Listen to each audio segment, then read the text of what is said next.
come to the home of Galago Group. We are based in Colston at 163 Brighton Road. We helped Galago acquire the 36,000 square foot that you see in front of us. The building is across 3 floors. It has a central core that divides either side, and a key feature of the building is very much this glass box that you see that protrudes from the front of the building. We resprayed the entire facade, and then you can see that the building signage has been renamed to Galago House to really add prominence to the building. So let's go in and have a look.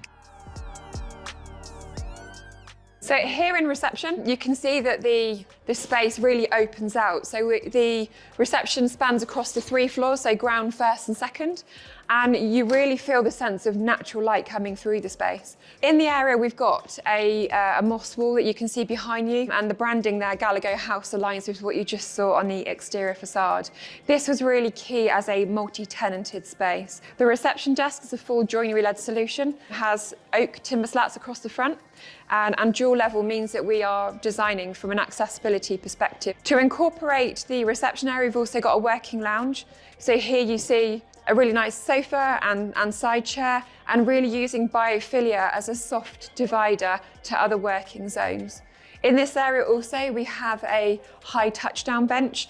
So if there are people coming in that have 10 minutes to spare before a meeting, or just an alternative set-down position, this is the ideal place to go.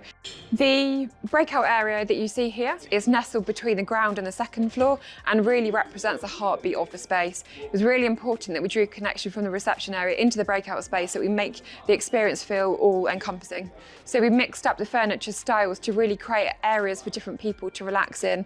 Within this area, we've got the family benches that you see here. So these are all modular furniture, and they can sit up to about 8 people at a time.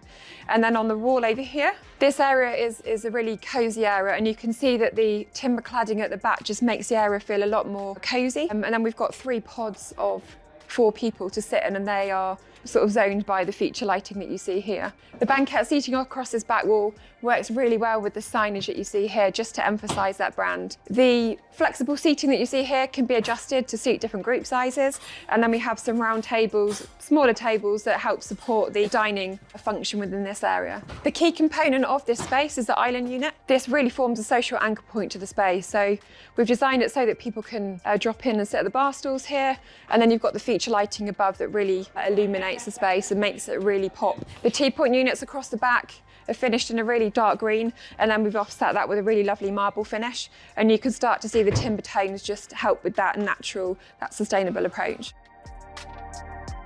So we're now in the main working space on the first floor. This is the larger floor plate of all 3. The building has a central column placement, so we followed that to create a natural circulation route for the working areas. The desking here, as you see, it's divided into banks and 4, but we mix it up to create different groups and zonings and neighbourhoods as part of the overall design.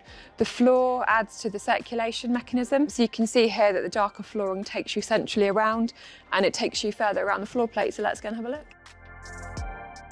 The second floor is divided into 3 different areas. So we have an area for Daxter, we have an area for Galago, and also a tenant space as well. The wayfinding that you see on this wall that you saw from the previous floors enables people to engage with the wayfinding, and with the flooring with the flooring changes through, it enables people just to navigate their way through the building. So the Daxter area follows a slightly different brand approach, so we can see as we walk through into the space how that plays out. So first walking into the space, you feel a sense of buzz, and the brand colour really comes to life. So in here we've got a really prominent feature wall that captures the London skyline. That works really well with the living wall that you see here, and a touchdown lounge just in this area here. To support these areas, we're using soft divisions like the bookcase you see here, and the planting and different props to create some screening. And areas like this are really well utilised. So with the booth seating, this enables 2 to 4 people to meet in a kind of a semi-private location, and what it does mean is that it takes the emphasis off using closed spaces, so the floor space is working a lot harder. In this area we have an office that sits as part of the main meeting room that you just saw there in the background. The branding wall that you see here on the left is really a community wall that enables people to engage with Daxter, the brand, and what it means to work here.